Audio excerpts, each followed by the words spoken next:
Welcome to Wizarding What If. Hogwarts was never just a school. It was a living fortress of ancient magic, waiting for its true heir. What if Harry Potter didn't just belong to Hogwarts? But Hogwarts answered to him. As old wards awaken and forgotten powers rise, the wizarding world must face a terrifying truth. The castle has chosen its master. Chapter 1. The Blood of the Founders. The Great Hall didn't smell like pumpkin juice and roasted chicken anymore. It smelled like copper, ozone, and the kind of cold that eats into your marrow. Harry James Potter stood in the center of the debris, his breathing heavy, ragged, a rhythmic hitch in a silence so profound it felt like a physical weight. The enchanted ceiling was gone. In its place, a swirling, violent vortex of slate-gray clouds bled violet lightning, illuminating the wreckage of the high table. He wasn't the boy who lived anymore. That kid died in the forest. This was something ancient. Something forged in the furnace of a betrayal that went deeper than Dumbledore's secrets or Voldemort's vanity. Harry looked down at his hands. They were stained with a mixture of soot and somethy. Ink shimmering, golden ichor that pulsed against his skin. He felt the castle beneath his boots. It wasn't just stone and mortar.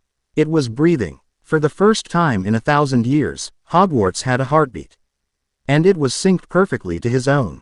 You really thought it ended with a wand and a prayer. Harry's voice was a low rasp, carrying a gravelly edge that echoed off the crumbling obsidian pillars. He wasn't talking to anyone living. He was talking to the shadows, to the ghosts of the founders who were finally, painfully, waking up inside his mind. He closed his eyes, and the world shifted. Internal monologue. They call it a school. A sanctuary. Bullshit. It's a fortress built on the bones of the old gods, and I'm the only one left with the keys to the kingdom. Dumbledore played chess. Voldemort played God. I'm just the guy who has to clean up the mess they made of my legacy. The air pressure dropped. A sudden, violent crack of thunder shook the foundation, and the floorboards began to liquefy. Not into water, but into a molten, silver essence. The true heir of Gryffindor wasn't about bravery, it was about the audacity to rule. The true heir of Slytherin wasn't about blood purity. It was about the ambition to reshape reality. And Harry, he was the intersection of every bloodline the castle had ever known, the accidental nexus. Show yourself, Harry spat, his Americanized lilt sharp, a byproduct of months spent scouring the gritty, underground magical circuits of the States, looking for the lore the Ministry tried to burn. I know you're in the walls. I can feel you salivating for a master. From the shadows of the Slytherin table, a figure coalesced. It wasn't a ghost, it was a memory given teeth. A tall, gaunt man with eyes like dying stars. Salazar didn't look like the statues. He looked like a king in exile. You speak with the tongue of a brawler, boy, the vision hissed, the sound vibrating in Harry's teeth. But you carry the weight of the crown. Do you even know what you've unlocked? You've broken the seal. The wards are no longer protecting the world from the school, they're protecting the school from a world that wants to hollow it out. Harry let out a dry, humorless chuckle. He reached into the air, and the space between his fingers tore like wet parchment. He didn't pull out a wand. He pulled out a raw shard of the castle's core, a jagged spike of glowing cerulean crystal. I don't care about the world, Sal, Harry said, his eyes glowing with an eerie, white-hot intensity. The world watched me bleed for 7 years and asked for seconds. I'm not here to save it. I'm here to own it. Hogwarts isn't a school anymore. It's my throne. The power scaling began to shift. The very gravity in the room intensified, pinning the spectral images of the past to the ground. Harry took a step forward, and the stone beneath his feet turned to glass. He could feel the ley lines of Britain, veins of pure, unadulterated magic, snapping toward him like magnets. Tension. The air hissed. The gargoyles outside began to scream in unison, a sound that could be heard all the way to London. The wards were failing, but they weren't dying, they were evolving. They were turning into something aggressive. Something predatory. The Ministry is coming, a voice whispered from the back of his head, Rowena's voice, sharp and analytical. They see the flare. They think you've gone dark, Harry. They think you're the new Dark Lord. Harry's grip tightened on the crystal shard. Let 'em come. I've got enough room in the dungeons for all of 'em. They wanted a hero. They should have treated me like one. Now they get the heir. He raised his hand, and the great hall's doors, massive, iron-bound oak, slammed shut with a force that sent a shockwave through the Black Lake, kicking up a tsunami. The ancient magic of the four founders began to swirl around him, a cloak of lightning and shadows, weaving itself into his very soul. He wasn't just a wizard anymore. He was the architecture of the magical world itself. And he was just getting started. "I'm done playing by the rules of men who are afraid of the dark," Harry muttered, his voice dropping to a terrifyingly calm whisper. "I am the dark, and it's time to turn the lights out." The golden ichor on his hands began to seep into his veins, turning his track marks into glowing runes. The pain was astronomical, a symphony of glass shards in his blood, but he didn't flinch. He embraced it. He was the last true heir, and Hogwarts was finally coming home. End of Chapter 1. Chapter 2. The Architecture of Agony. The silence that followed the ceiling of the Great Hall wasn't empty, it was pressurized. It was the kind of silence that happens right before a mountain collapses or a heart stops. Harry stood amidst the shimmering glass floor, the cerulean shard in his hand pulsing like a dying star. Every breath he took felt like inhaling liquid fire, the ancient magic of the founders reconfiguring his DNA, stitching itself into his marrow with the subtlety of a butcher's knife. Internal monologue. "They always told me the castle was alive. They just forgot to mention it was hungry.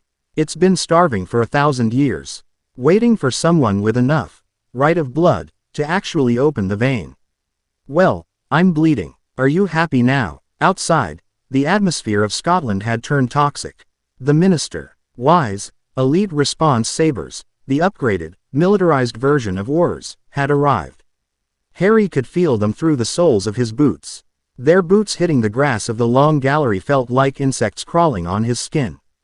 He closed his eyes, and his vision expanded, manifesting a spectral blueprint of the grounds in his mind's eye. 32 of them, Harry whispered, his voice vibrating with a dual-tone resonance, his own rasp layered with a metallic, ancient echo. Coming through the north gate. They brought dampeners. Cute. A flicker of Rowena Ravenclaw's consciousness brushed against his mind, cold and sharp. They use shackles forged in the vacuum of the Department of Mysteries, air. They intend to lobotomize your connection to the stone. Harry's lips pulled back into a feral grin. Let them try to lobotomize a hurricane. He didn't walk toward the doors, he simply willed himself to be elsewhere. The space-time within Hogwarts didn't belong to the laws of physics anymore, it belonged to him. In a blur of displaced air and silver smoke, Harry materialized on the battlements of the astronomy tower, looking down at the strike team.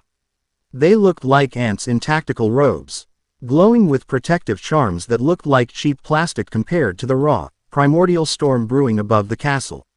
"Potter." The voice of Kingsley Shacklebolt boomed through a magically amplified megaphone, though the tremor in his tone was unmistakable. "By order of the International Confederation of Wizards, you are to stand down. The power you are tapping into is forbidden. It is a breach of the ley line accord." Harry leaned over the stone railing, his fingers digging into the ancient rock. Under his touch, the stone began to grow, forming jagged, obsidian spikes that point toward the intruders like the teeth of a dragon. The accord was written by cowards who were afraid of their own shadows, Kingsley. Harry's voice didn't need a megaphone. It carried on the wind, high. TTING the strike team like a physical blow, knocking several of them to their knees. "You're trespassing on private property. And I've always been a big fan of stand your ground laws." One of the sabers, a young hothead looking for a promotion, raised a heavy-duty containment wand, a device designed to siphon magical energy. He fired a beam of sickly gray light directly at Harry. The world slowed down. Harry watched the beam approach. In the old world, he would have shielded. In this world, he reached out and caught it. The gray energy swirled around his palm, struggling to find purchase. Harry's eyes flared a blinding, necrotic white. Is this it? Is this the best the New World Order has to offer? He squeezed his fist. The containment beam shattered into 1,000 shards of glass like magic. Harry didn't just deflect it. He inverted the polarity. With a flick of his wrist, the energy shot back at the strike team, amplified 100-fold by the castle's own spite. The explosion didn't just knock them back. It erased the ground they were standing on, leaving a smoking crater where the north gate used to be. Tension. The remaining Aurors scrambled, their formation broken. This wasn't a duel, it was a demolition. Harry felt the power scaling upward, a vertical climb into godhood that threatened to burn out his nervous system. His vision was flickering between the present and the thousand-year history of every death that had ever occurred on these grounds.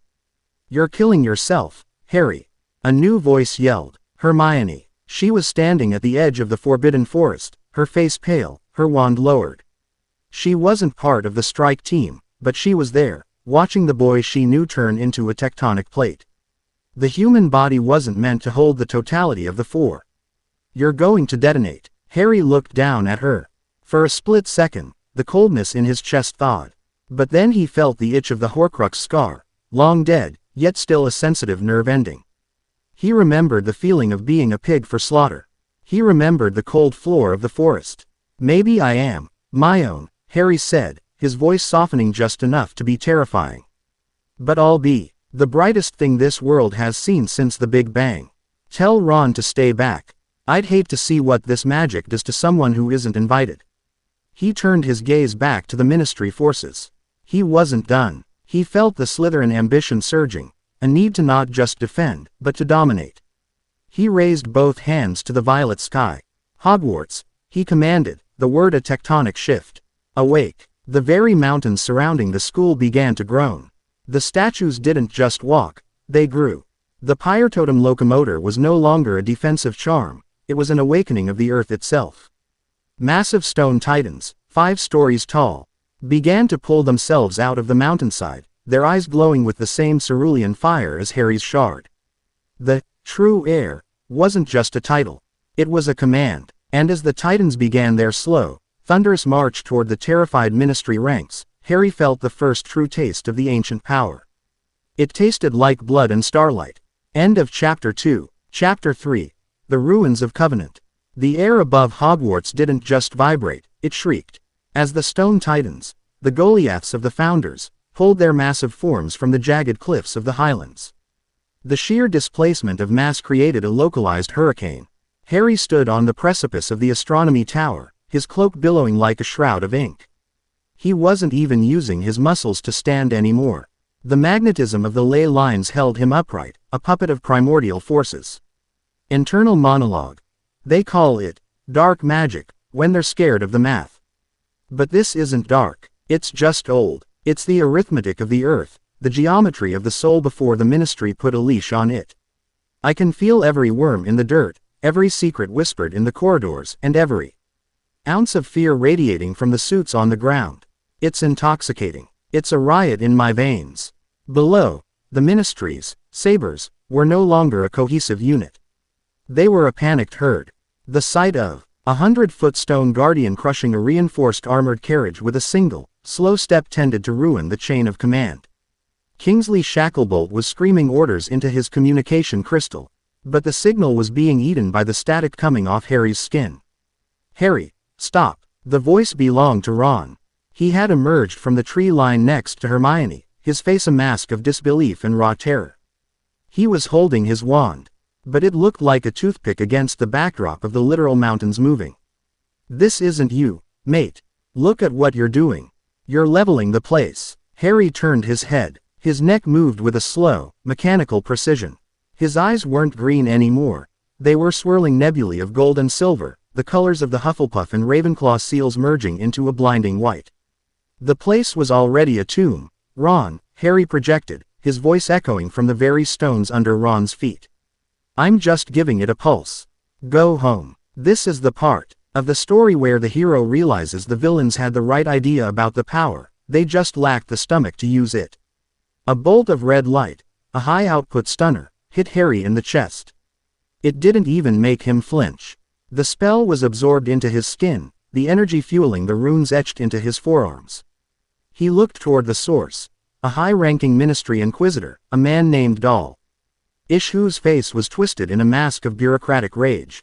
"You're a monster, Potter," Dawlish yelled, his voice cracking. "A freak of nature." Harry's expression didn't change, but the temperature on the battlefield dropped 40 degrees in a heartbeat. "A monster," Harry repeated softly. "No, I'm the landlord, and your lease just expired." Harry didn't move a finger. He simply blinked. The ground, deep beneath Dawlish's feet, turned into a literal mouth.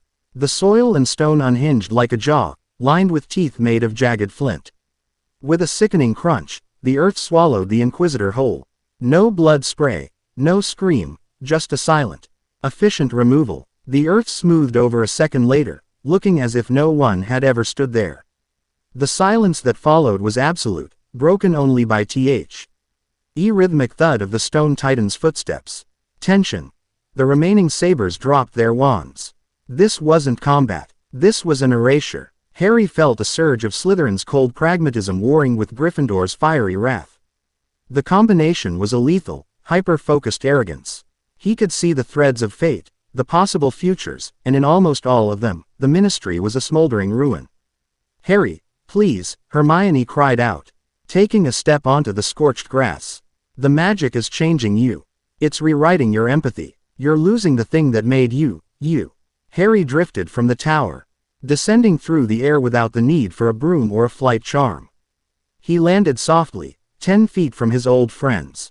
The grass withered where his boots touched. "The me you liked was a sacrifice in training," Harry said, his voice a low hum that made the air shimmer. "He was a boy who lived so he could die at the right time. That boy is gone. He was weak. He let people he loved Ed die because he followed the rules of a headmaster who treated people like lemon drops." He looked at the Great Hall, which was now glowing with a rhythmic, golden light. The heart of Hogwarts was fully online. The ancient wards were no longer just defensive. They were a network that spanned the entire British Isles. Harry could feel every magical signature in London. He could feel the Minister for Magic trembling in his office at Whitehall. "I'm not going to kill them, Hermione," Harry said, turning back to the fleeing Ministry remnants. "That's what Voldemort would do. I'm going to do something much worse. I'm going to make them irrelevant." He raised his hand toward the sky and snapped his fingers. The sound was like a thunderclap inside a vacuum. Across the country, every wand regist, urged to the Ministry of Magic simultaneously turned into lead. The wood died, the cores went dormant, and the connection to the user was severed. In one move, Harry had effectively disarmed the entire government. The sabers on the field looked at their dead wands in horror. They were just men in robes now. "Get out," Harry commanded. They didn't need to be told twice. They turned and ran, stumbling over the uneven ground, fleeing the presence of a god they had tried to cage. Harry stood in the center of the devastation, the titans standing guard around the perimeter of the school like silent gods. He felt a sudden, sharp pang in his skull, the memory of Helga Hufflepuff, a wave of immense sadness for the blood spilled on the earth. He pushed it down. There was no room for sorrow in the new architecture. Inner monologue. "They think the war ended at the Battle of Hogwarts. They don't realize that was just the opening act.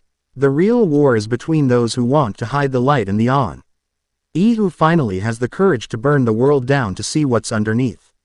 "The castle is mine," Harry whispered, and as he spoke, the stones of Hogwarts began to rearrange themselves, towers rising higher. The black lake bubbling as a sunken cathedral began to rise from the depths. And the world is next. End of Chapter 3. Chapter 4. The Cathedral of the Deep. The surface of the black lake didn't just ripple, it tore. As Harry stood on the scorched shoreline, the water turned a violent, bruised purple, churning with the weight of something that had been submerged since the days of Merlin. From the center of the dark depths, a spire of obsidian and emerald glass breached the surface, shedding water like a leviathan. It was the Slytherin sanctum, a hidden wing of the castle that even the Marauder's map had been too shallow to chart. Harry felt the resonance in his teeth. The power scaling was no longer linear, it was exponential. Every brick that rose from the water added a new layer of complexity to his consciousness. He wasn't just thinking as Harry Potter, he was thinking in architectural geometry and ancient blood math. Internal monologue. They thought Salazar's only secret was a giant snake in a basement. How small-minded. He didn't build a room for a pet. He built an anchor for the soul of the world. And now, that anchor is mine to drop. As the sunken cathedral locked eye, into place with a sound like a tectonic plate snapping, the air grew thick with a freezing mist. Out of the mist walked a shadow. Not a ghost, not a memory, but a physical manifestation of the castle's defense mechanisms. It took the form of Sirius Black, but its eyes were hollow pits of starlight. "You look like him," Harry said, his voice cold, devoid of the grief that would have broken him months ago. "But you've got the vibration of a dead circuit. What are you?" "I am the Warden of the Deep," the shadow replied, its voice a chorus of 1,000 drowned souls. "And you, Heir, are bleeding out. Your mortal shell is cracking under the pressure of the Four. You seek to rule the world, but you can't even hold your own atoms together." Harry looked at his arm. The skin was translucent, the golden ichor flowing through his veins glowing so brightly it was visible through his flesh. The Warden was right. The power was too vast for a single human vessel. It was like trying to pour the ocean into a thimble. "Then I'll change the vessel," Harry spat. He turned his back on the shadow and faced the rising sun, which looked pale and weak against the magical aurora he had summoned. He could feel the Ministry regrouping in London, calling in international favors, begging the ICW for a global sanction. They were bringing in the heavy hitters, the ancient covens of the East, the technomages of the West. They thought numbers would save them. Tension. The atmosphere grew heavy, the oxygen seemingly sucked out of the air by the sheer vacuum of Harry's presence. The stone titans he had raised earlier now knelt around the lake. Their massive heads bowed toward him in a terrifying display of fealty. "Hermione," Harry called out without turning. She was still there, shivering in the shadow of the forest. Her eyes wide with a mixture of awe and absolute heartbreak. Ron was gone, likely heading to the burrow to protect what was left of his family. "Harry, please, look at yourself," she whispered, her voice trembling. "I need you to do what you do best," Harry said, his tone dropping into a dark, commanding American drawl. "I need you to go to the restricted section, the real one, the one behind the mirror in Ravenclaw's study. There's a ritual for the apotheosis of the architecture. It's the only way I can stabilize." "Harry, that ritual, it merges the wizard with the stone permanently," Hermione gasped, her brilliance immediately recognizing the lore. "You won't be a man anymore. You'll be the castle. You'll never be able to leave these grounds." Harry turned to her, and for the first time, a tear of pure molten gold tracked down his cheek. "I haven't left these grounds since I was 11, Hermione. Not really. The world out there, it's a cage of lies and small men. If I have to become the stone to crush them, then I'll be the most beautiful mountain you've ever seen." He raised his hand, and the cerulean shard in his palm expanded, forming a crown of floating crystals around his head. The power spike was so intense that the clouds above Hogwarts ignited, turning the sky into a sea of fire. "The Ministry thinks they can come here and contain me," Harry said, his voice rising to a roar that shook the very foundations of the earth. "Let them come. I'll turn this entire island into a fortress they can't even perceive. I am the last heir, and my reign won't be measured in years, but in eons." With a violent surge of will, Harry slammed his fist into the ground. A shockwave of pure, unadulterated magic tore through the ley lines, racing across the country. In London, the Thames began to flow backward. In the Ministry, the fountain of magical brethren shattered into a million pieces. Harry Potter wasn't just a wizard. He was a phenomenon, and the world was about to find out what happens when the chosen one stops choosing to be a victim. End of Chapter 4. Chapter 5. The Apotheosis of Iron and Bone. The sky didn't just burn, it bled. As the ritual of the apotheosis of the architecture began, the very atmosphere around Hogwarts crystallized into needles of pressurized mana. Harry stood at the epicenter of the Slytherin sanctum, the obsidian floor beneath him vibrating at a frequency that shattered any glass left in the castle. He was no longer just standing, he was being suspended by threads of raw, unfiltered causality. Internal monologue. It's not just about power anymore. It's about the burden. Every stone in this place has a memory of a scream, a laugh, or a death. To become the castle is to feel it all at once. It's a sensory overload that would turn a normal brain into a puddle of gray mush. But I'm not normal. I'm the heir, and I'm hungry for the weight. Hermione stood at the edge of the ritual circle, her hands shaking as she held the ancient Ravenclaw codex. Her voice, usually so steady and clinical, was a jagged edge of grief. She began the incantation, the syllables in a language that predated Sanskrit, a tongue that sounded like grinding tectonic plates. "Harry, if you do this, there is no Harry, left. She screamed over the roar of the magical cyclone. You're just the ghost in the machine. The machine is broken, Hermione. Harry roared back, his skin now glowing with a blinding, incandescent white. I'm the only one who can fix the gears. As the incantation reached its zenith, the cerulean crown of crystal around Harry's head began to drill into his skull. He didn't scream. He didn't even flinch. He just watched as his physical body began to liquefy, turning into a stream of silver mercury that flowed into the cracks of the obsidian floor. He was merging. His nervous system was extending into the plumbing, his consciousness into the wards, his very soul into the bedrock of Scotland. Tension. The power scaling hit a point of no return. The magical signature coming off Hogwarts was now so massive it was being picked up by Muggle satellites as a geological anomaly over the Highlands. In the Ministry, the global monitors simply melted. The ICW had declared a Level 10 extinction event. Suddenly, the doors to the sanctum were blown off their hinges. A strike team didn't enter, a god did. As a man clad in armor made of dragon heartstring and sun-forged gold, Alistair Thorne, the Supreme Mugwump's personal executioner, a wizard whose power scaling was whispered to be on par with the old legends. He didn't use a wand. He used a spear of pure, solidified light. Potter. Thorne's voice was a thunderclap. You've gone too far. You're becoming a singularity. I cannot allow a living god to reside in the heart of Europe. Harry, or what was left of his consciousness within the silver mercury, laughed. The sound came from every wall simultaneously. You're late, Alistair. The concrete is already set. Thorne lunged, the spear of light carving a path through the magical cyclone. He was fast, moving at speeds that defied human biology. He aimed for the center of the silver mass, intending to shatter the anchor. But the castle had other plans.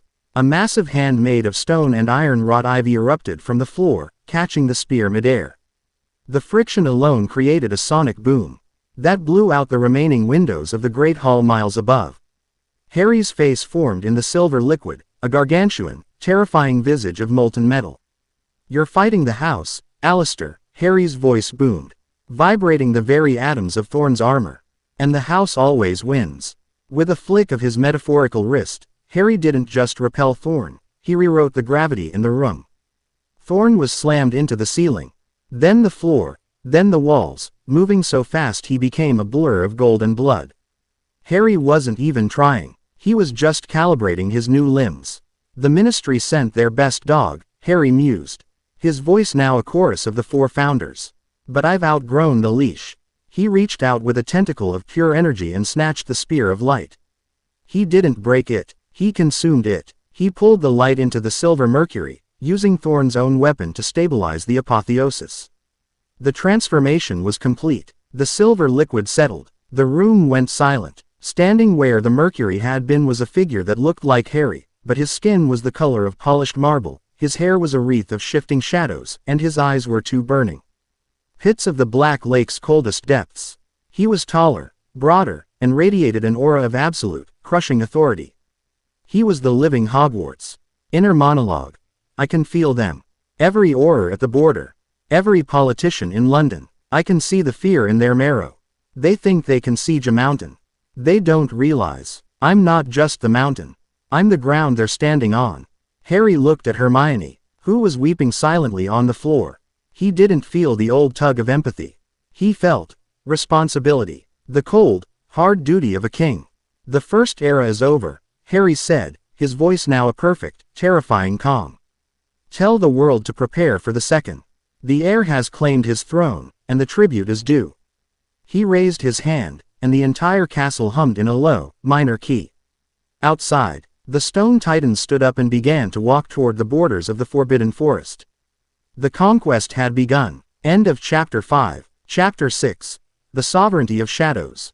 The transition was absolute. Harry Potter, the boy who slept in a cupboard, was gone, replaced by a geometric titan of flesh and ancient architecture.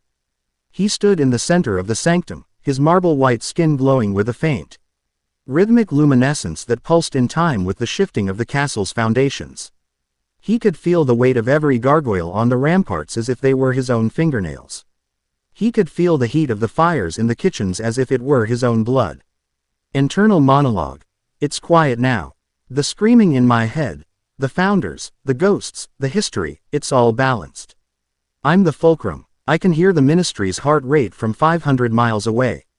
It's skipping. They're terrified. They should be. You don't try to evict a hurricane, and you don't try to arrest the earth. Outside the castle walls, the world was reacting to the Hogwarts pulse. The magical dampeners the ministry had installed around the Highlands didn't just fail, they inverted. They were broadcasting Harry's signature across the globe. Harry, what have you done? Hermione's voice was a ghost of itself. She looked at him, and she didn't see her best friend. She saw a monument. Harry turned his head. The movement was fluid, like oil on glass. I've stopped the bleeding, Hermione. The wizarding world has been a dying animal for centuries, hiding in the shadows of muggles, terrified of its own potential.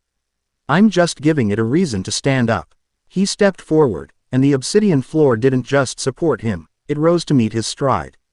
He looked toward the horizon, where the sky was turning a bruised metallic gold. The ICW had finally authorized the Aegis Protocol. They were sending the Iron Coven, the elite battle mages of the Swiss Alps, men and women who had spent centuries perfecting the art of breaking gods. Tension. A low hum began to vibrate through the air. Far off in the distance, 12 streaks of silver light cut through the clouds, heading directly for the castle. Each one carried a mage of unimaginable power, their combined magical output enough to boil the Black Lake. They're here, Harry said, his voice a deep, resonant bass that rattled Hermione's teeth.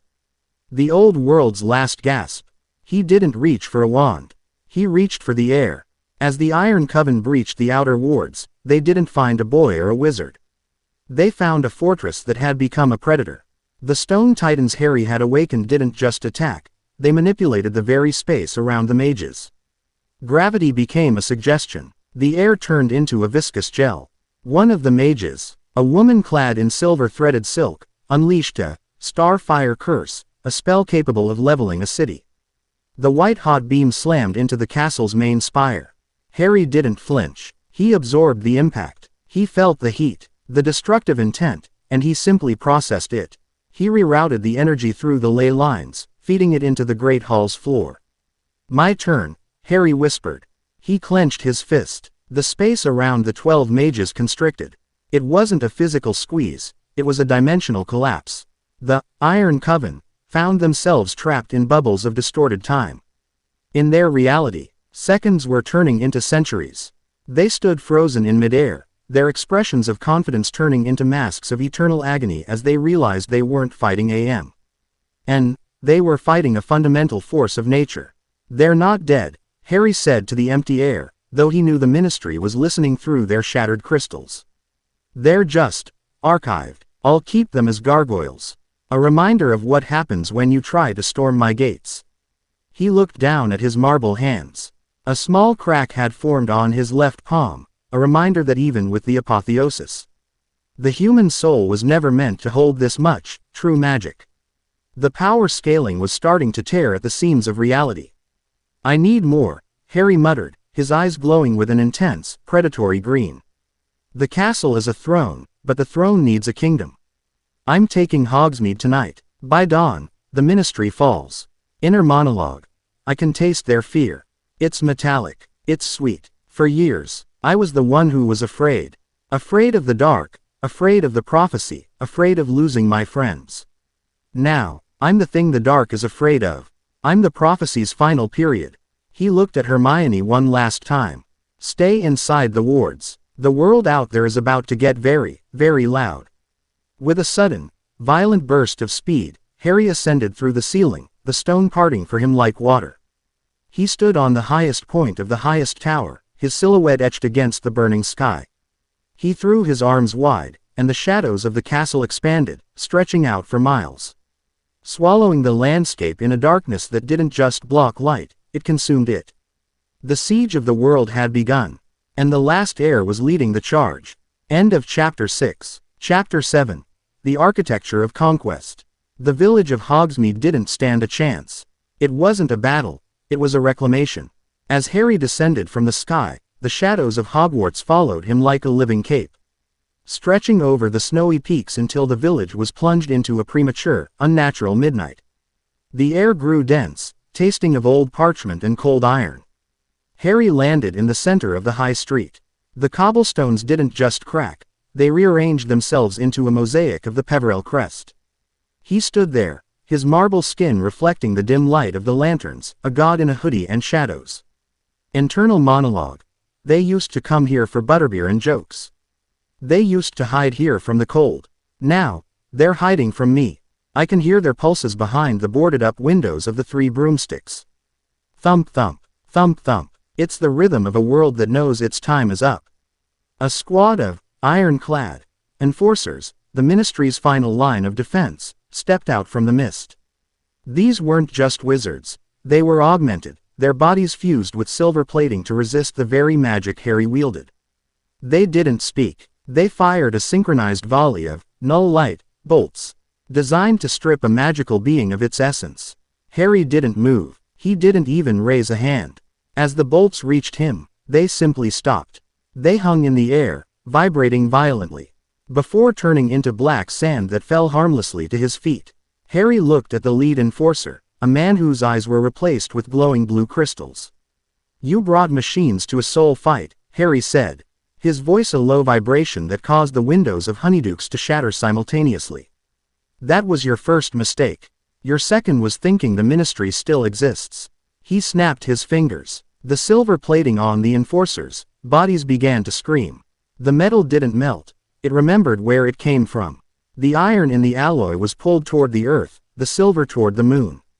The enforcers were literally pulled apart by the elemental components of their own armor. In seconds, they were gone, reduced to a pile of scrap metal and a few lingering echoes of terror. Tension. The silence that followed was more violent than the screams. Harry turned his gaze toward the horizon, toward London. He could feel the ministry's core, the massive orb of concentrated mag. I see that powered the flow network and the trace. It was calling to him. It was a beacon of stolen power. Harry, stop this. It was Ron. He stood at the end of the street, his face bruised, his breathing heavy. Beside him stood George, Bill, and a dozen others, the remains of the Order of the Phoenix.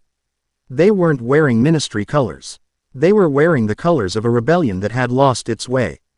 "You're acting like him, Harry," Ron yelled, his voice cracking with a desperate grief. "You're acting like the man who killed your parents. This isn't justice. This is a massacre." Harry turned, his movement so fast it looked like a glitch in reality. He was suddenly inches from Ron's face.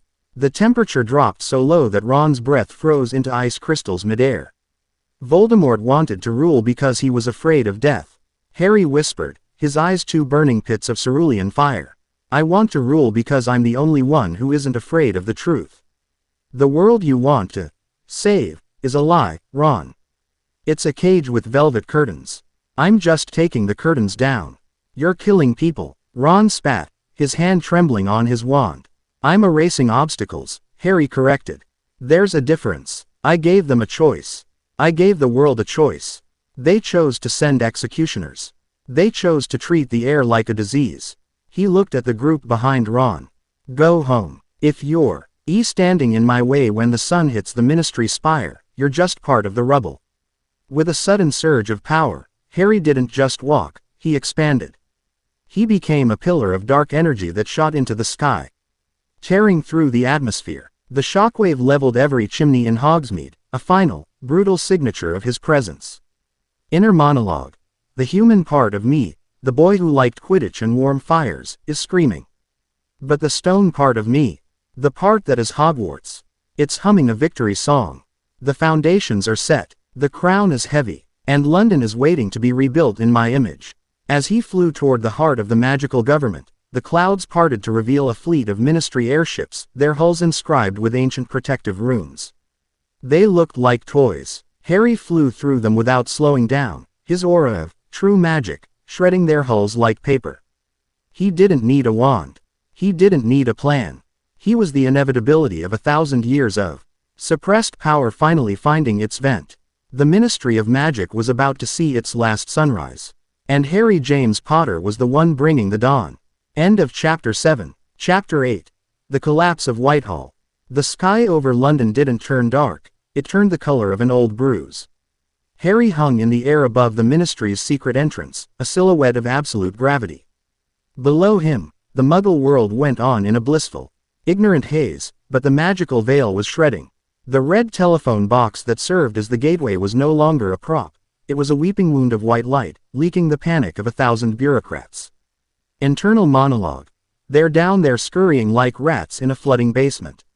I can hear the shredding of documents, the frantic packing of gold, the prayers tea. Oh gods, they only remember when the floor starts shaking. They think that true heir is a title you can debate in a committee. They're about to learn it's a sentence. Harry descended. He didn't use the lift. He simply phased through the street, the concrete and iron yielding to his marble skin like water. He materialized in the atrium, and the air immediately ignited. The fountain of magical brethren, already cracked, exploded into dust as his feet touched the floor. The defense was instantaneous. The Ministry had emptied the holding cells of Azkaban, promising the worst of full pardon if they could stop the anomaly. A wall of killing curses, green, jagged, and foul, roared toward him from 100 wands. Harry didn't blink. He raised a single hand, his fingers splayed. The green light didn't hit him. It curled. It warped. Under the laws of the Founders, the killing curse was a corruption of the soul's exit, and Harry was now the gatekeeper. He caught the collective energy of 100 deaths and compressed it into a sphere of pulsing, emerald glass between his palms. Is this the legacy you're so desperate to protect? Harry's voice was a tectonic groan that vibrated Hero, the very foundation of the Ministry. Stolen lives and recycled hate. He crushed the sphere. The resulting shockwave didn't kill the attackers, it stripped them. Not of their clothes, but of their magic. The true magic within Harry acted like a vacuum, sucking the spark out of every wand and every vein in the room. One by one, the dark wizards and aurors collapsed, their eyes wide and hollow. Suddenly as mundane as the Muggles they despised. Tension. The elevator doors at the end of the hall shrieked as they were torn from their tracks. Out stepped Kingsley Shacklebolt, his face aged a decade in a single night. He wasn't holding a wand. He was holding the scepter of Merlin, a relic that hadn't been touched in 5 centuries. Harry, listen to me. Kingsley's voice was thick with the weight of the office. The magic you're using, it's not yours. It's the collective memory of 1,000 years. You're just a conduit, and the conduit is breaking. Harry looked at his hands. Marble skin was spider-webbed with cracks now, golden light leaking out of the fissures. The power scaling was reaching the god tier limit of a mortal frame. Every second he stayed in this form, the world around him became more fragile. I'm not a conduit, Kingsley, Harry said, taking a step forward that caused the floor to liquefy into obsidian. I'm the architect, and I've decided this building is a safety hazard. Kingsley raised the scepter. The relic glowed with a pure, blinding blue. Then I have no choice. For the sake of the world, you must be extinguished. The scepter fired a beam of primal order. It wasn't a spell, it was a command for reality to return to its baseline. It aimed to strip the heir of his borrowed power and return him to the boy in the cupboard. Harry didn't fight it, he embraced it. As the beam hit his chest, Harry reached deep into the core of Hogwarts, miles away but connected through his soul. He pulled. He didn't just resist the order, he infected it with his own chaos. The blue beam turned violet, then black, then a shimmering, impossible gold. The scepter of Merlin shattered in Kingsley's hands.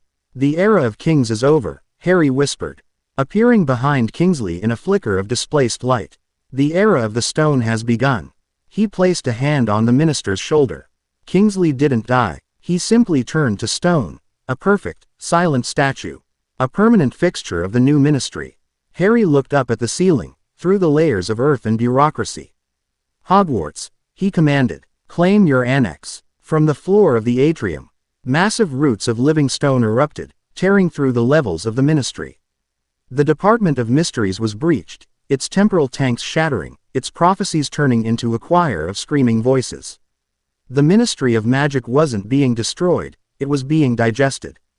It was being pulled down into the earth, merged into the sprawling, infinite geography of the new Hogwarts.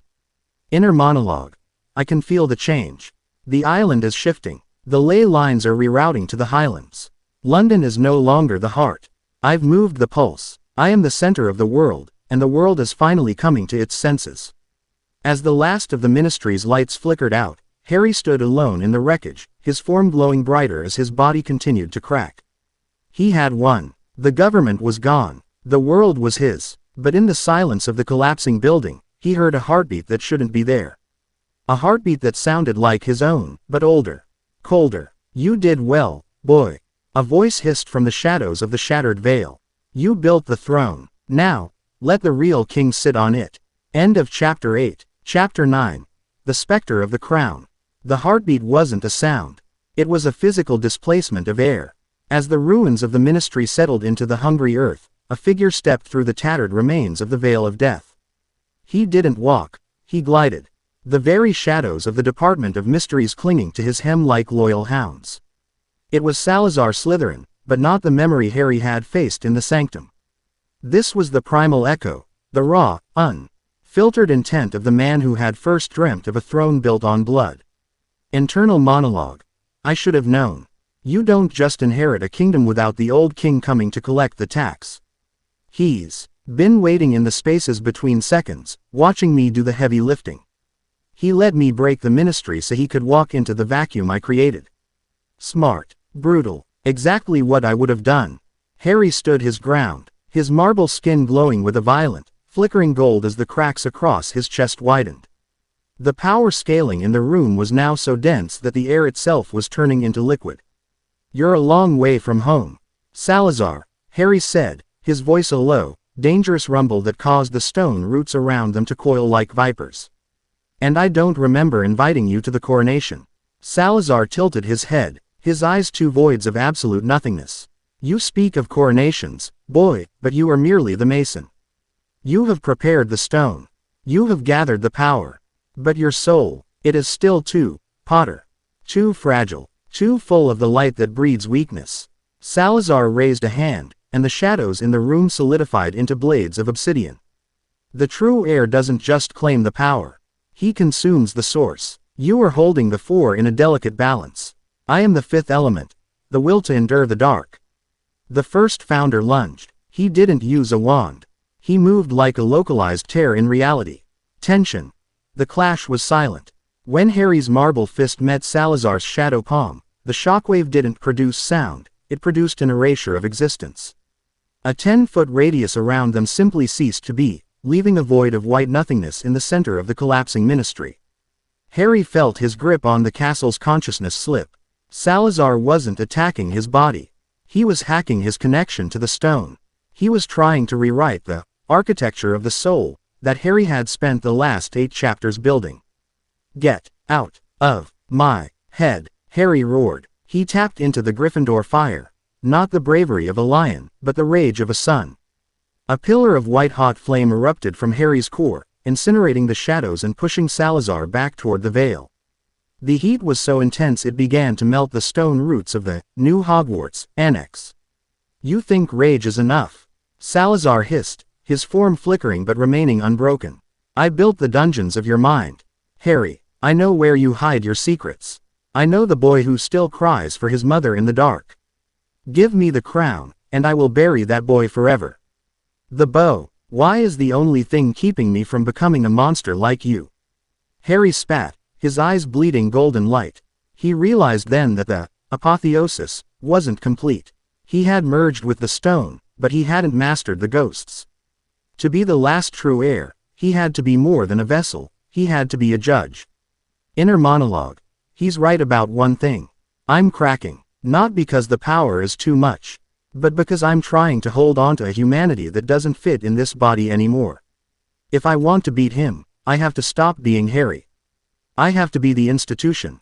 Harry closed his eyes and let the cracks on his skin shatter. Instead of collapsing, his form expanded. He didn't just grow, he became a swarm of sentient geometry.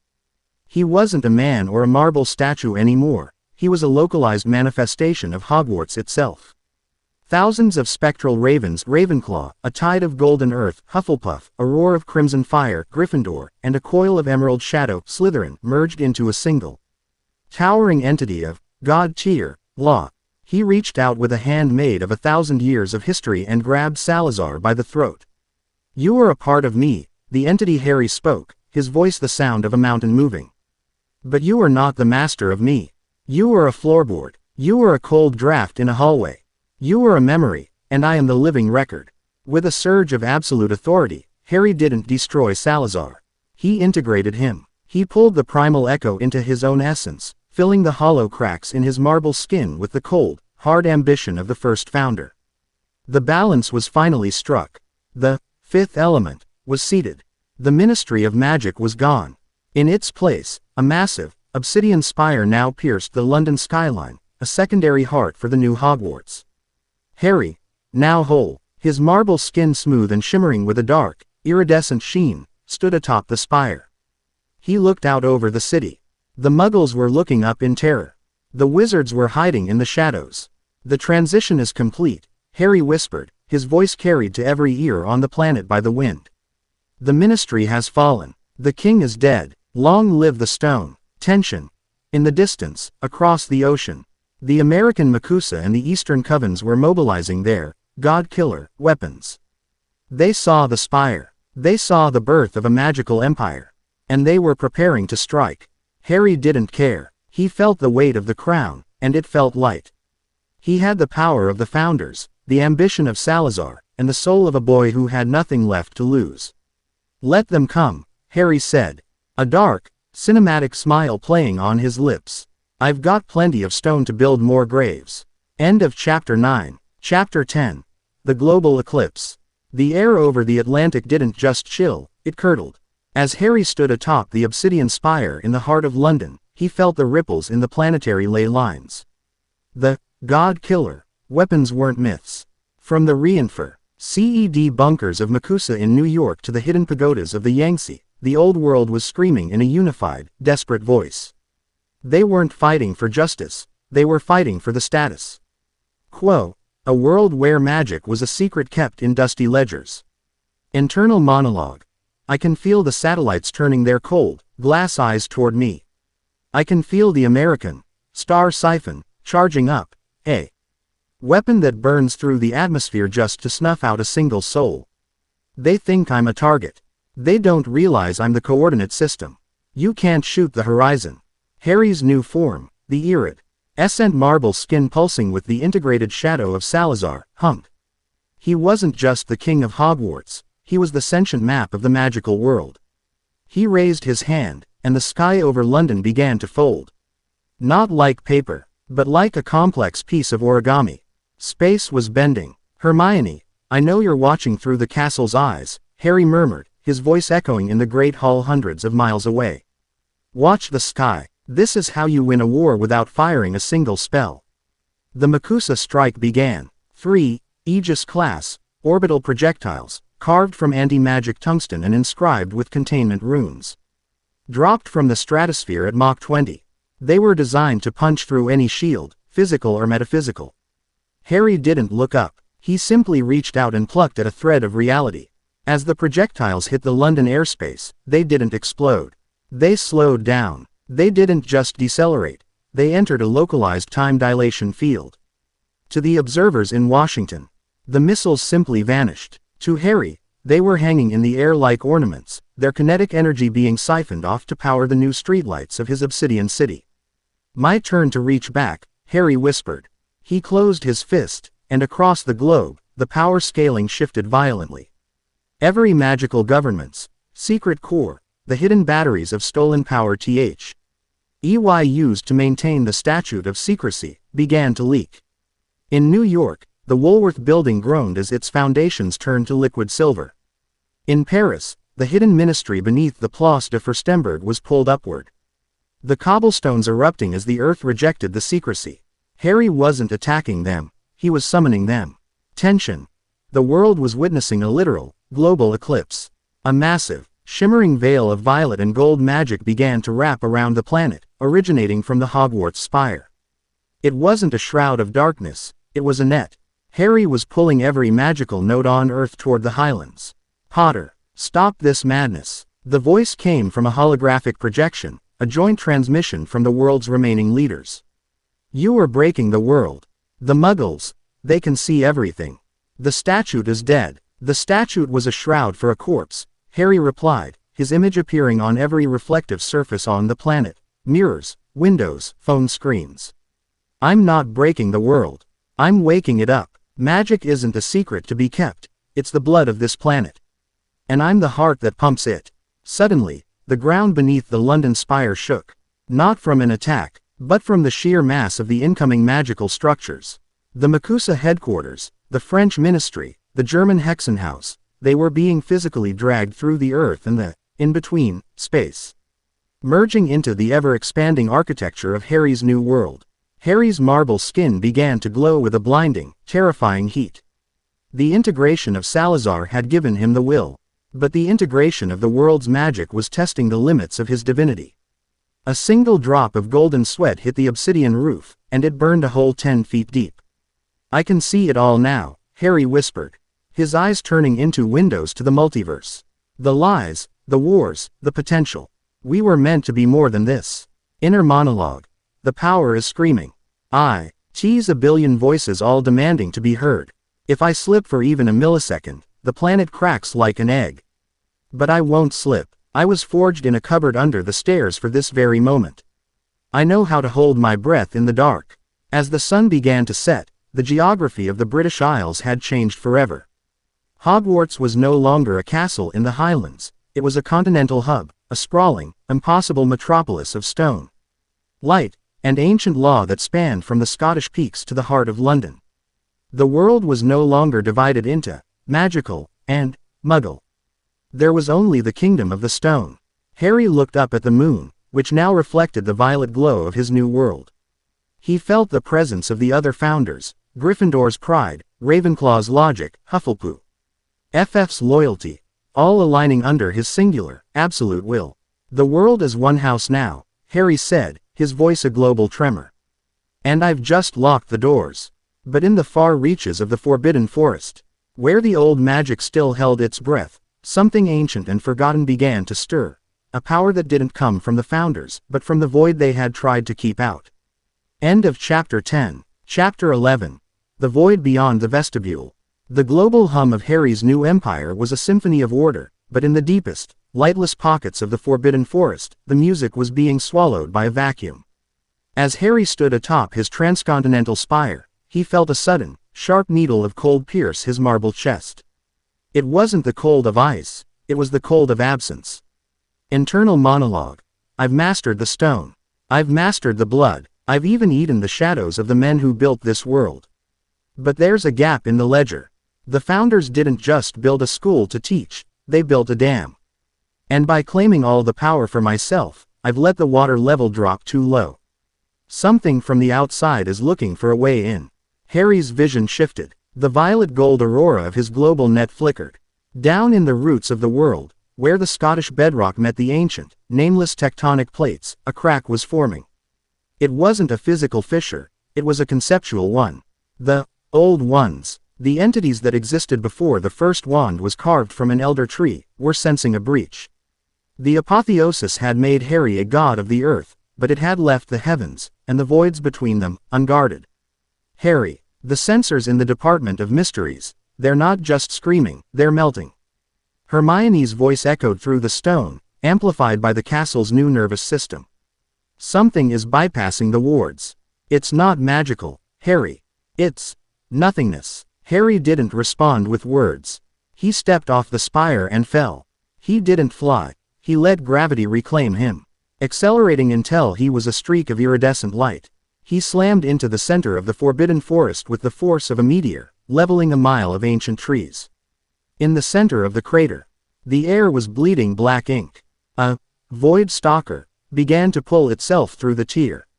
It had no face, only a shifting geometry of teeth and eyes that looked like dying moons. It was a scavenger of the multiverse, a creature that ate realities where the magic had become too concentrated.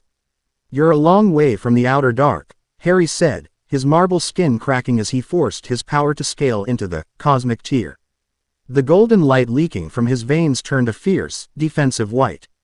The stalker lunged. It didn't move through space, it deleted the distance between itself and Harry. Tension. The collision was a paradox. Every time the stalker's void limbs touched Harry's marble skin, a piece of his history vanished.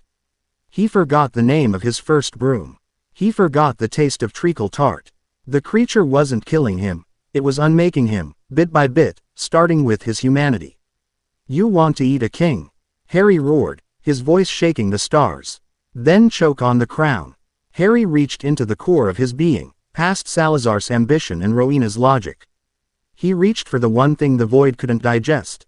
The sacrificial love that had started this whole mess.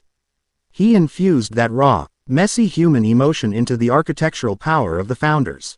He didn't fire a spell. He fired a memory. A blinding wave of pure, incandescent light, the color of a mother's protection, exploded from Harry. It wasn't just magic, it was the definition of being. The stalker, a creature of non-being, shrieked as its geometry was forced into a permanent, physical shape. It turned into a pillar of salt and ash, collapsing under the weight of existing in a world of form. Inner monologue. That was one. Just one. And the tear is still open. "I've become so powerful that I've turned the world into a beacon for things that want to turn the lights out. I'm the last true heir, but I might be the heir to a funeral." Harry stood over the ash, his breath coming in ragged, metallic gasps. His marble skin was now heavily scarred, the golden light within him flickering like a guttering candle. He looked up. The sky was no longer violet. It was turning a deep, hollow black. The global eclipse wasn't over. It was evolving into a cosmic siege. "Hermione," Harry whispered, his voice vibrating through the entire island. "Get the students. Get everyone. Into the deepest vaults of the sanctum. The walls of the world are coming down, and I'm the only brick left in the hole." He raised his hands, and for the first time, he didn't command the stone. He begged it. He began to pull the entire planet's magic back toward himself, concentrating it into a single point of absolute density. He was going to turn himself into a singularity of order, to plug the hole in the universe. Tension. The pressure was unbearable. Across the globe, the muggles and wizards alike fell to their knees as the very air became heavy with the weight of Harry's concentrated will. His was the ultimate power scaling, the sacrifice of a world to save the existence of the world. "I started this as a boy in a cupboard," Harry muttered, his eyes glowing with a final, desperate fire. "I'll end it as the mountain that wouldn't move." As the first wave of 1,000 void stalkers began to descend from the blackening sky, Harry James Potter braced his feet against the spinning earth and prepared to hold up the heavens. End of Chapter 11. Chapter 12. The Atlas Complex. The sky was no longer an atmosphere, it was a wound. As the 1,000 void stalkers descended, they didn't fall like rain.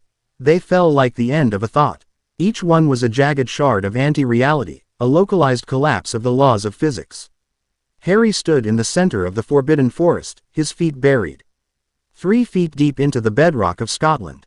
He was no longer just a king or a god, he was a celestial pillar. Internal monologue. My skin is screaming. Not the marble, but the soul underneath it.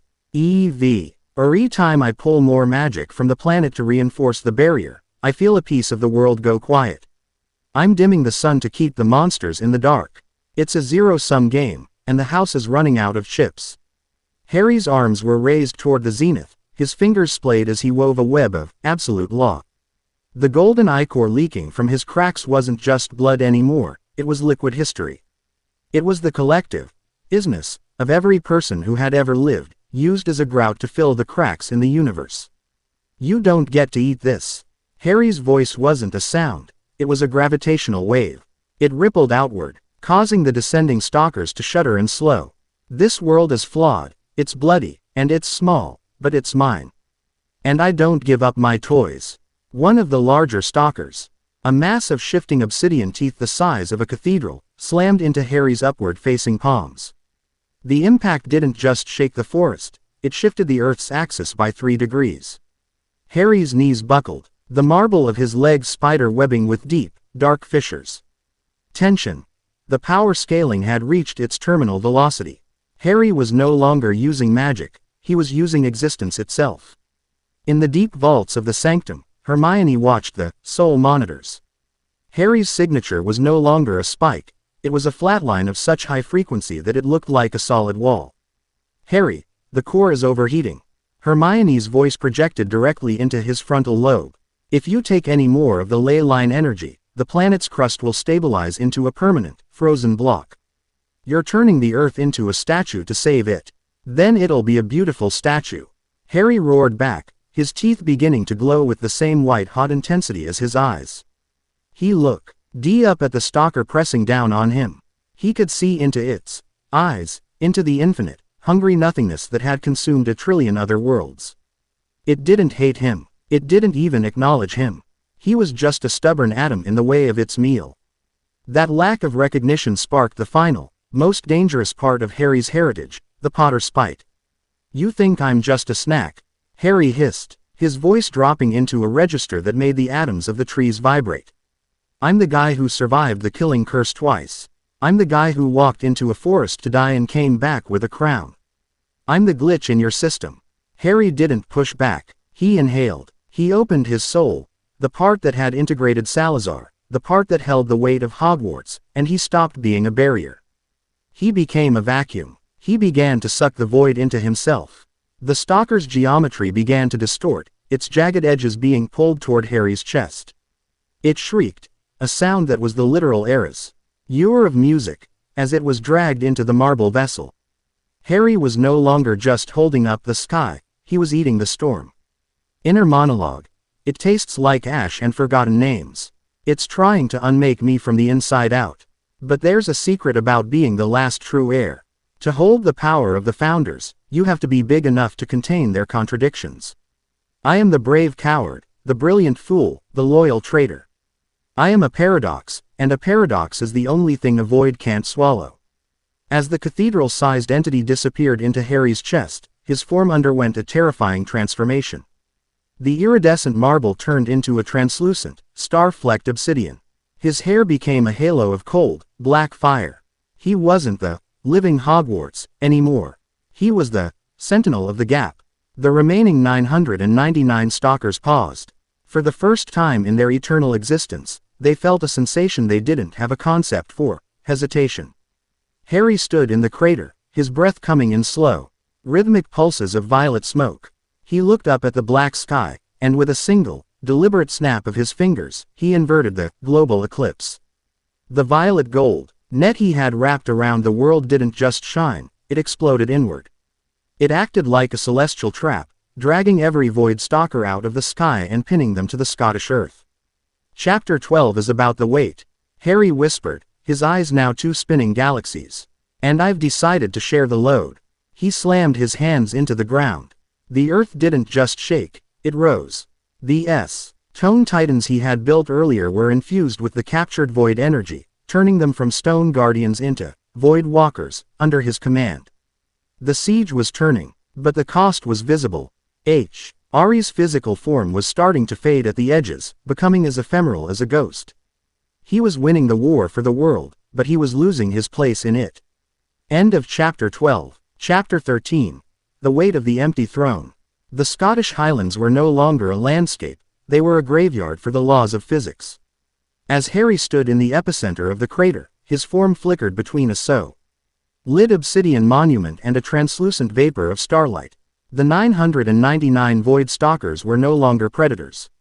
They were pinned to the earth by the very weight of Harry's will, their jagged, geometric forms vibrating as they were forcibly integrated into the stone titans. Internal monologue. My hands. I can't tell where my fingers end and the atmosphere begins. I've reached the event horizon of power.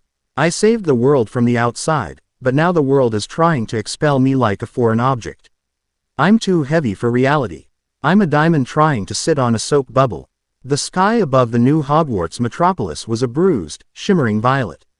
The stars were returning, but they looked different, sharper, colder, as if they were watching the birth of something they didn't approve of. Harry, stop. You're phasing out. Hermione appeared at the edge of the crater, transported there by the castle's own desperate attempt to save its master. She wasn't alone. Ron was there, along with the remnants of the world's magical leaders. They didn't look like enemies anymore. They looked like survivors of a plane crash looking at the pilot who had landed the burning wreckage with his bare hands. I can't. Stop. Harry's voice was a multi-tonal chord, echoing from the trees, the rocks, and the very air. If I let go of the tension, the hole in the universe opens back up. I'm the plug, Hermione. I'm the only thing keeping the is from becoming the was. He looked at his hands. They were fading. He could see the wreckage of the forest through his palms. The Atlas complex was reaching its logical conclusion. To hold the world, you have to become part of the foundation. And foundations don't get to walk around. Tension. A low, rhythmic thrumming began to rise from the earth. It was the heartbeat of the planet, but it was out of sync. Harry's concentrated power was creating a magical gravity that was beginning to pull the moon closer. The tides were rising. The cost of his godhood was becoming a planetary catastrophe. You have to distribute the load, Harry. Rowena's voice, now a clear, crystalline chime in his mind, was frantic. You are trying to be the sole pillar of a four-pillar system. You have the ambition of Slytherin, but you are neglecting the balance. You must choose the others. Harry's gaze drifted to Ron and Hermione. He saw the terror in their eyes. But he also saw the one thing he had forgotten in his climb to the throne, the humanity that made the magic worth having. I can't ask you to do this, Harry whispered, his voice cracking the stone beneath him. This isn't just a job. It's a prison. You'll never be able to leave the architecture. You'll be the walls. You'll be the floor. We've been in this with you since the troll in the bathroom, Harry, Ron said. Stepping onto the scorched earth, his face set with a grim, Gryffindor defiance. You think we're going to let you have all the eternal guardian glory for yourself? Don't be a prat. Hermione stepped forward next to him, her eyes shining with tears but her hand steady as she reached out toward Harry's flickering obsidian form. The founders were four, Harry. One to lead, one to learn, one to protect, and one to endure. You can't be all four. It's breaking you. Harry felt a surge of something he hadn't felt since the apotheosis, hope. Not the cold, calculated hope of a king, but the warm, messy hope of a friend. Inner monologue. They're right. I was so busy becoming the king that I forgot that a kingdom is made of people, not just stones. I tried to carry the sky alone because I was afraid of losing them. But losing them is exactly what happens when you turn into a mountain. Fine, Harry rasped, his eyes flaring with a final, blinding white light. But once we do this, there's no going back. We become the new founders. We become the constitution of the world. He reached out. His fading hands met theirs. The moment of contact was a supernova. The power scaling didn't just peak. It shattered the scale entirely. The true magic of Hogwarts didn't just flow into Harry, it divided. The crimson fire of Gryffindor surged into Ron, turning his skin into a burnished bronze. The blue-silver logic of Ravenclaw and the golden loyalty of Hufflepuff swirled around Hermione, knitting into her very soul. And the emerald-black ambition of Slytherin remained with Harry. But it was no longer a weight, it was a focus. The Atlas complex shifted. The weight of the world was no longer on one pair of shoulders. It was a tripod, the tripod of the Golden Trio, reforged in the furnace of a cosmic siege. The Void Stalkers pinned to the earth didn't just vanish, they were repurposed. Their dark energy was neutralized by the balance of the three, turning into a permanent, indestructible ward that wrapped around the planet, a living shield, made of the very monsters that had tried to destroy it. Tension. The earth stopped shaking. The moon drifted back to its proper orbit. The global eclipse settled into a soft, permanent aurora that would forever remind the world that they were protected. Harry's form stabilized. He was no longer fading. He was solid obsidian, his eyes a calm, deep green. He stood between Ron and Hermione, their hands joined, a trinity of gods standing in a crater in Scotland. The war for the sky is over, Harry said, his voice now a perfect, human clarity. But the world is still broken. And we've got a lot of work to do. He looked at the ruins of the old world and the rising spires of the new one. The throne was no longer empty. It was occupied by a brotherhood that even the void couldn't unmake. But as they stood there, a final shadow flickered at the edge of Harry's vision. A shadow that didn't belong to the void or the founders. A shadow that looked like a man in a pinstripe suit, holding a very old, very familiar wand. End of chapter 13. Chapter 14. The Final Arbiter. The shadow at the edge of the crater didn't flicker, it resonated. It was a rhythmic pulse of old-world power, a frequency that shouldn't have existed in a world redefined by the Trinity. As Harry, Ron, and Hermione stood in their new, god-tier forms, the pinstriped figure stepped into the violet light. He wasn't a ghost, and he wasn't a void stalker. He was the personification of the one thing Harry had tried to outrun: consequence. "It's a magnificent cage you've built, Harry," the man said. His voice was like dry parchment, familiar and terrifying. He held a wand of elder wood, but he didn't point it. He leaned on it like a cane. "Dumbledore," Harry hissed, the obsidian of his skin rippling. "You're dead. I watched you fall. I held the stone that brought you back, and I dropped it. Death is a revolving door for those who hold the keys, dear boy." The apparition replied, his blue eyes twinkling with a cold, architectural light. "You've claimed the power of the founders, but you've forgotten the most important rule of the school. Graduation is mandatory. You've tried to turn the world into a permanent classroom, and the universe doesn't like being kept after bell." Internal monologue. "He's the failsafe. The old man didn't just plan for my death. He planned for my victory. He knew that if I ever truly claimed Hogwarts, I'd become the very thing we fought against, a singular point of absolute control. He's the cosmic reset button." The Trinity tightened their grip. The air between them and Dumbledore began to warp, the combined power of Gryffindor, Ravenclaw, and Slytherin forming a physical barrier of white-hot intent. "The world is safe," Ron roared, his bronze skin glowing. "We stopped the void. You stopped a symptom," Dumbledore said, taking a step forward. "The barrier didn't break, it simply ceased to exist where he stood. But you've become the disease. Total order is just another form of death, Harry. If nothing can change, nothing can live." Tension. The power scaling hit a terrifying plateau. Dumbledore wasn't fighting with spells, he was fighting with the narrative. He was the representative of the old guard, the one who believed in the beauty of the struggle, not the perfection of the result. "I'm not letting go," Harry said, his voice a low, obsidian growl. "I've seen what freedom looks like. It looks like my parents' graves. It looks like Sirius falling through the veil.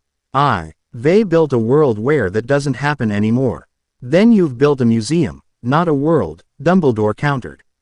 He raised the Elder Wand. Not to strike, but to point at the sky. The violet aura Harry had woven around the planet began to unravel. Not by force, but by choice. The magic was remembering its nature: to be wild, to be chaotic, to be free. "No," Harry screamed. He lunged, his speed blurring into a streak of black starlight. But Dumbledore wasn't there. He was everywhere. He was the wind in the Forbidden Forest, the salt in the Black Lake, and the dust in the Great Hall. "To be the true heir is to know when to pass the inheritance on," Dumbledore's voice echoed from the stars. "The stone must crumble so the soil can breathe." Harry felt the weight of the globe suddenly double. The Trinity began to buckle. The power was too much because it was no longer willing to be held. The planet was fighting back, yearning for the messiness of its old life. Harry looked at Ron and Hermione. They were fading, their divine forms turning back into flesh and bone. They looked exhausted. They looked human. Inner monologue. "He's right. I'm holding the world's breath. If I don't let go, it'll suffocate just to spite me. I wanted to be the hero who ended all pain, but I just became the jailer who forbade it." Harry let out a breath that sounded like 1,000 years of stone cracking. "Fine," he whispered. "We graduate." He let go of the Trinity. He let go of the obsidian skin, the marble throne, and the global net. He poured the totality of the founders' power back into the earth, not as a command, but as a gift. He surrendered the God tier, and reached for the human tier. The explosion was silent. A wave of pure, white light washed over the planet, resetting the ley lines, erasing the obsidian spires, and returning the ministry to its ruins. Magic didn't disappear. It just went back to being a secret, a whisper, a spark in the dark rather than a sun in the sky. Chapter 15. The Boy Under the Stars. The sun rose over a quiet Scotland. There were no stone titans. The Forbidden Forest was just a forest again, smelling of pine and damp earth. Harry sat on a patch of grass, his clothes tattered. His skin no longer marble, but scarred and tan. He felt the wind on his face, and it didn't feel like a data stream, it just felt cold. Next to him, Ron and Hermione lay in the dirt, breathing heavily. Their faces covered in soot but their eyes clear. "Is it over?" Ron asked, his voice cracking. "The Empire is," Harry said, looking at his hands. They were shaking. "The world is just a world again. No kings, no gods, and the void?" Hermione asked, sitting up and wiping her brow. "Closed," Harry said, "but the lock isn't made of stone anymore. It's made of the fact that we chose to be small. The void only eats things that try to be infinite." They looked toward the ruins of Hogwarts. The castle was still there, battered and broken, but it looked like a school again. A place for children to learn how to light a candle, not how to move a mountain.